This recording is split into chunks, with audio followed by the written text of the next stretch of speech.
But you and I today are facing that very same question. What will you do with Jesus? Either you accept Him or reject Him. Either you crown Him or crucify Him. There's no other way. There's no neutral position. There's no choice beyond this, friends. What will you do with Jesus? Will you turn from... Among all the crucial choices that face us in the world today, there is only one with such far-reaching consequences. Today, Amazing Fact speaker Joe Cruz leads us to face that question with dramatic urgency.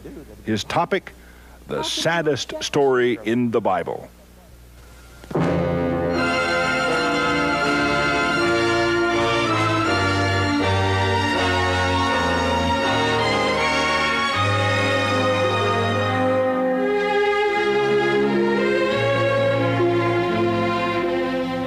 You know, Pilate stood there. He didn't know what to do now. All the doors seemed to be closing up around him. And he was trembling. Oh, I can just imagine him as he stood before those people now. And his face was pale, and he was quaking in every joint of his body, wondering what he could do now and what the next step might be. And as he stood there, suddenly a messenger came pushing his way through the crowd and raced up in front of Pilate and thrust a scroll into his hand. And he began to unroll it, and there it was, a letter from his wife, Claudia. And in this letter she had written, "Dear Pilate, have thou nothing to do with the blood of this just man. For I have suffered many things in a dream because of him this night." And Pilate stood there reading those words, and he began to fear even more, because even his wife now was receiving a message apparently from God warning him against destroying this man or having anything to do with his condemnation. And oh, how he must have been full of terrible fear at that moment. Say, have you ever wondered what those many things were that God revealed to Claudia that night in that dream, friends? I've tried to imagine what it might have been, and how it must have come to her so vividly and so graphically that she was inspired to sit down immediately and write this letter to her husband, interrupting him in his official judicial duties. Oh, it must have been a very fearful and terrifying dream that she had that night. You know what I think, friends? I think maybe God took her back in that dream, through the years, through the centuries, maybe all the way back there to the very beginning of this world. Perhaps she saw this earth after it had been created there in all of its beauty and glory. She saw it lying in its perfection, no sin, no blot or flaw whatsoever in all of creation. And then maybe she saw the entrance of sin into this world for the first time, and she saw the earth becoming more dark and more polluted by transgression and sin. Maybe she saw those long centuries of time when God sent prophets there to warn His people, to try to draw them back and keep them on the right path. And then maybe in her dream she was brought down to that day and that night when the star was shining so brightly over Bethlehem. And she saw those shepherds come and the wise men come. And she saw the little baby there lying in the manger, and she saw him being worshiped by those who came to bring their gifts. And then perhaps she was taken on past that and saw this young man as he grew up and began to go around from village to village teaching and preaching and healing the people. She watched him in her dream as he did those miracles, going from place to place. And then in her dream she was brought down to that very moment when this man stood before her husband and he was seated upon the judgment bench, and she watched that scene in her dream. And then perhaps God even revealed to her what happened afterward, and there were the 3 crosses on the hill, and the earth was shaking, and the man was dying between 2 thieves. And then maybe God took her on past that, even into the years of the future, down to our own day even and beyond. And maybe she even saw that glorious moment described by the prophets of the Bible and the writers of the Bible about Jesus coming back to this earth again. And there perhaps in her dream she saw the skies lighted up with that brilliant glory, and then the clouds rolled back like a window shade, and there was Jesus coming with all of His glory and all of His angels. And as she beheld this in her dream, and she saw the people standing around as they looked and beheld it all, she heard someone say, "And we believe in Him who died by Pontius Pilate crucified." And she woke up in a terrible fear, and she called for a servant and a quill and began to write, "Dear Pilate, have thou nothing to do with this just man. For I've suffered many things in a dream because of him." And now Pilate is standing there reading those words with shaking hands and wondering, what can he do now? The options have all run out. The doors have all closed up in front of him. And there seemed to be nothing left for him to do. Oh, my friends, if ever a man's conscience burned within him, Pilate's did that day. Don't you believe that? Oh, he knew exactly what he ought to do. He knew what he ought to do and what he had to do, but he wasn't willing to do it. He wasn't willing to do it. You see, he still had that idea that he could be neutral, that somehow he could let other people make those decisions and he wouldn't have to get involved. That's impossible. That's impossible, my friends. And so finally, in his desperation, Pilate said, "Bring me a pan of water." And they brought it in and placed it before him, and he washed his hands in the sight of those people. And he said, "I find no fault in him. Let his blood be on you. I'm washing my hands of this man. You take him and deal with him as you will." And they led Jesus out along the way of sorrows on the way to the outer gate. And Pilate turned around thinking that he had avoided it at last. But my friends, this was his fifth and fatal mistake that he made. He thought he could get rid of his guilt and his condemnation by merely going through some sort of a physical act of washing his hands. You can't do that. Oh, friends, there is no other way to be rid of our burden of sin and guilt until we do it through John 3:16. For God so loved the world that he gave his only begotten Son, that whosoever believeth in him should not perish but have everlasting life. You won't get relief and deliverance from your sin and guilt and condemnation, my friends, by doing something physically. You can't even work your way out of it. You can't perform any act that is so good and noble and commendable that God will recognize that as the justification of your life and give you freedom from sin. Oh, no. The only way that you'll ever find that is to have John 3:16 break right through into the middle of your life, where you see yourself as a sinner, lost and condemned and dying, and you see Jesus on that cross giving his life for you and taking your place in death. When you believe in that, friends, and you take Jesus as your Savior, then you pass from death to life. But only then. You don't get it by your works and by going through all kinds of outward ceremonies and actions. Pilate thought he could do it by just washing his hands. But that didn't do it, friends. They took Jesus and led him down that road called the way of sorrows. They came to the outer gate. Through that gate, along the path, winding up there to the hill of Golgotha of Calvary. He was carrying that heavy cross on his shoulders. And they arrived at the place of the crucifixion. And there 2 thieves had been brought. 2 criminals were to die with him on either side. They placed Jesus on that cross, stretched out his hands upon those bars, and his feet upon the tree. And then, my friends, angels of God looked down upon that terrible scene as it transpired on Golgotha. Those angels saw these men who were unworthy to touch the hem of his garment take those terrible nails and the hammer, and they drove those nails through the trembling flesh of Jesus. They drove it into those hands, my friends, that had created worlds, that had hung planets in space. The hands, I tell you, that had even created the tree upon which they were now nailing him. These men, unworthy to touch the hem of his garment, rebellious, evil men, spit in the face of the Son of God, the one who had created them. Those hands that had touched the brow of the sick and even the dead and brought them back to life again.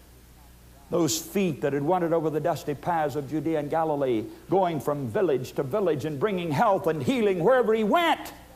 Now those feet are being nailed to the cross by those men, I tell you, who were unworthy to even look on his face. Oh, how you and I would benefit if we could have looked down on that scene with those angels, my friends. I'll tell you something, if you had seen it, and if I had seen it, we would never accommodate sin again, would we? If you knew what it cost Jesus, my friends, to pay that atoning price for your sin, you would never allow sin in your life again. You would turn away from it with hatred and abhorrence.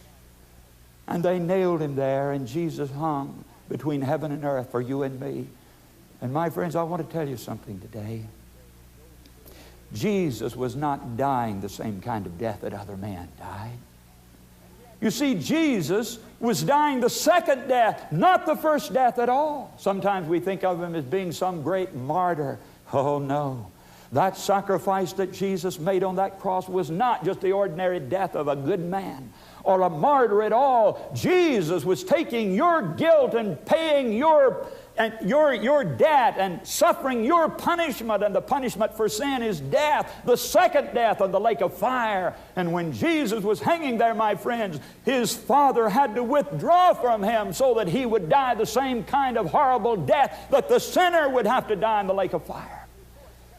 And so that's why he cried out in his agony there, my God, why hast thou forsaken me? You see, the Father treated Jesus that day as though he were guilty of every sin you have ever committed, that I've ever committed. And he had to leave him there to drink the dregs of that cup alone. And he died in the same kind of separation from his Father that the wicked will suffer as a result of their sin. And he did that for you and me. Oh, we can never understand that, friends. We'll never be able to explain it. But I'm glad he did it, aren't you? I'm glad he did it. Pilate went on about his business, trying to console himself that it was all just a kind of bad dream. And it would fade away after a while and he'd forget about it. But you know, friends, he couldn't forget about it.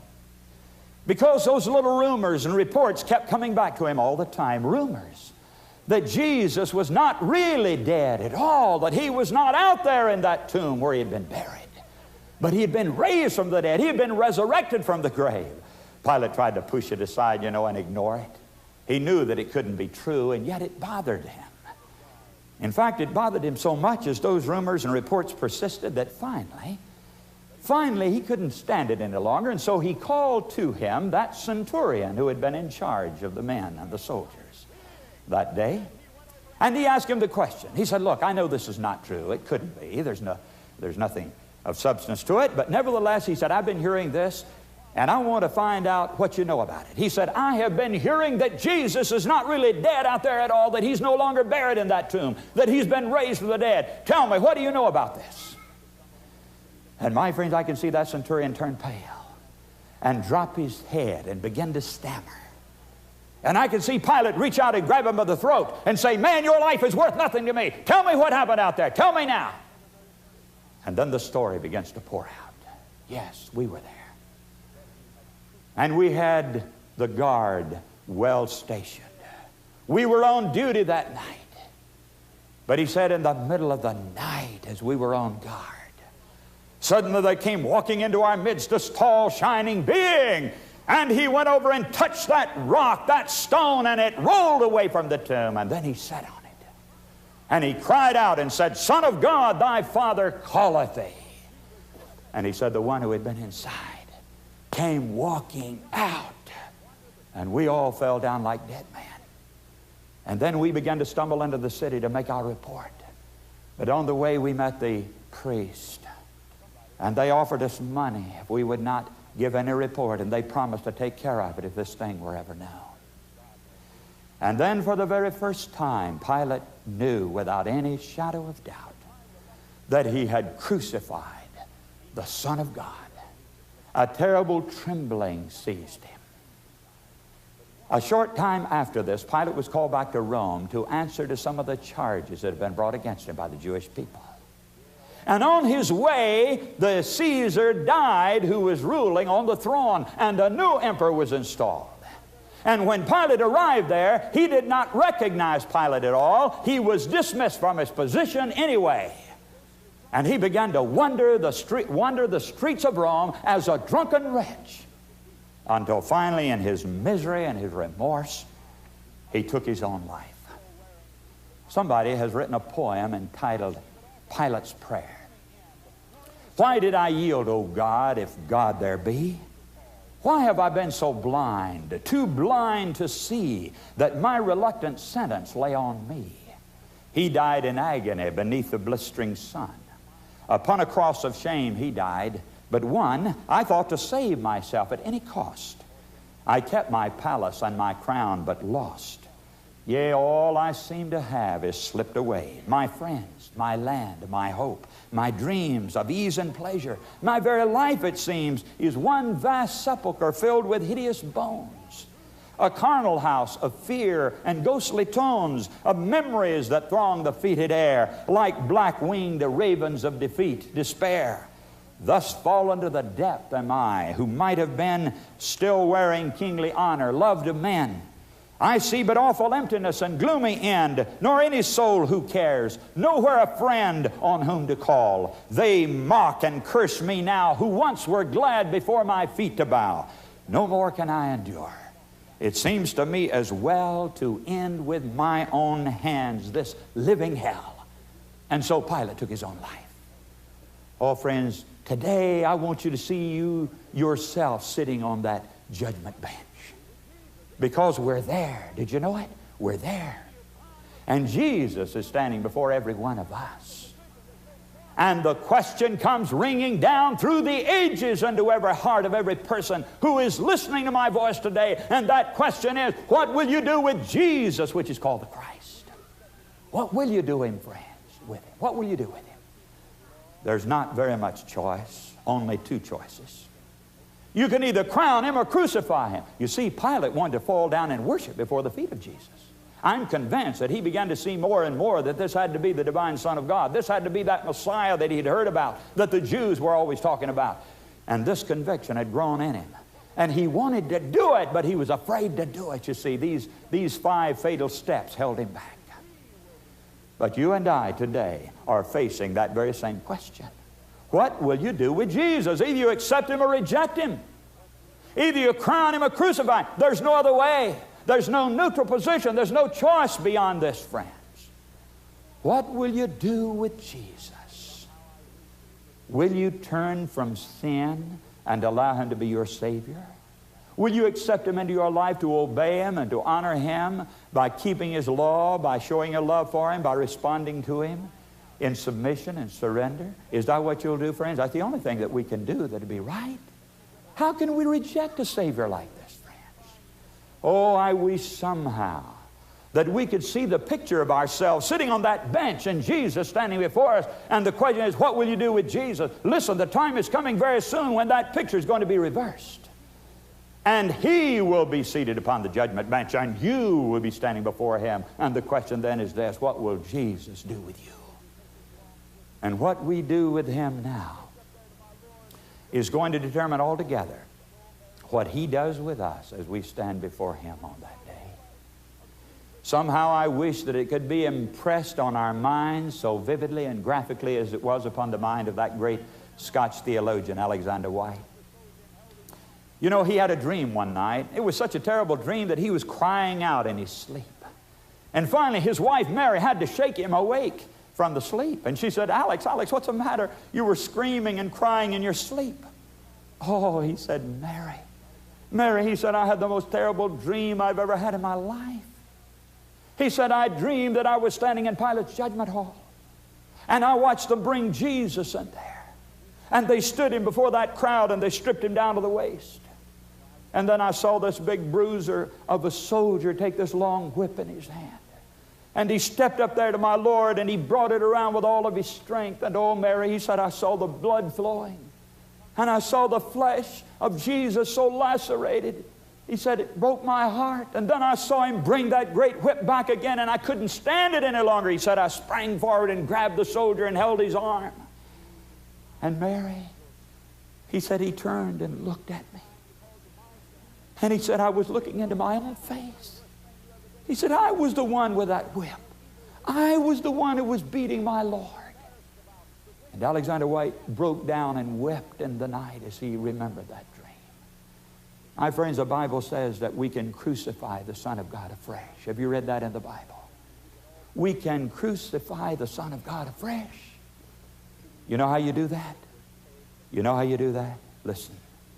In your imagination, in your mind, now go back to that hill of Golgotha outside the walls of old Jerusalem.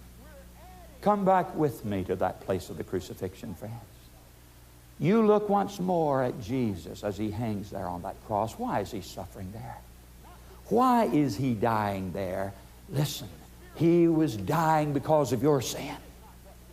He was dying because of my sin. And if you could think right now the very worst thing you ever did in your life, the most shameful, evil thing you ever did in your life, that you were the most embarrassed about, the thing you would like to forget more than anything else in all the world, if you could just blot it out of your mind. If you could think of that very worst thing you've ever done, and I could think of the worst thing I ever done, and we could all put those things together. My friends, Jesus was paying the penalty for those sins that you and I committed. And if we continue in sin, do you know what we're doing? If we continue to sin, we're adding to that load of guilt that crushed His life out on Calvary. You see, Jesus did not die because of the physical indignities of that cross. Not because of those nails in His hands and feet, or the spear in His side, or the crown of thorns on His head. That is not what killed Jesus. Jesus died of a broken heart. He died because of that crushing weight of your guilt and mine resting on Him there.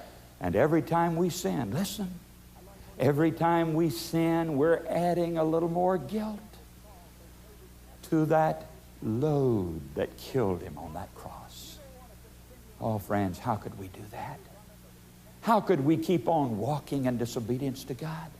How could we keep on refusing to accept Him and acknowledge Him and commit our lives to Him? How could we do that?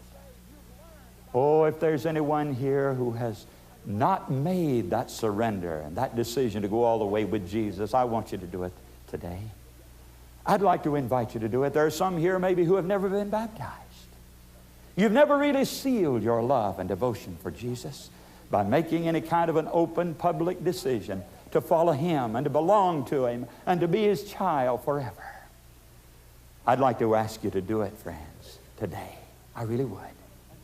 I'd like for you to settle it once and for all that Jesus' death on the cross has made it necessary for you to respond to Him, and that you want to do it. You don't want to continue in sin. You don't want to keep away from Him or to be separated from Him. You want to come to Him and be a part of His family.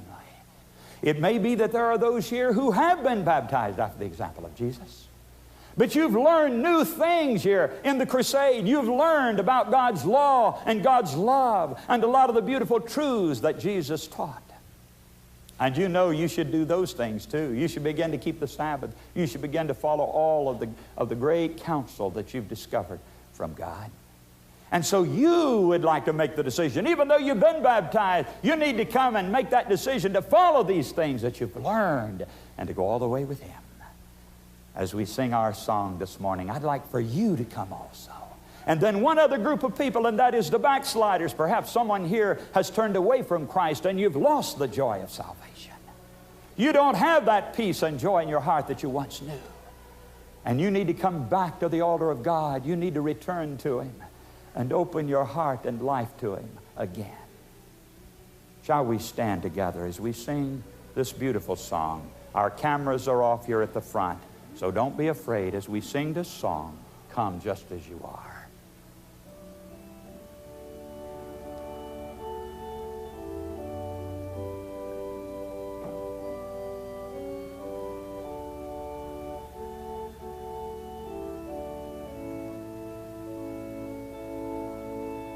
Please come now as we sing, friends.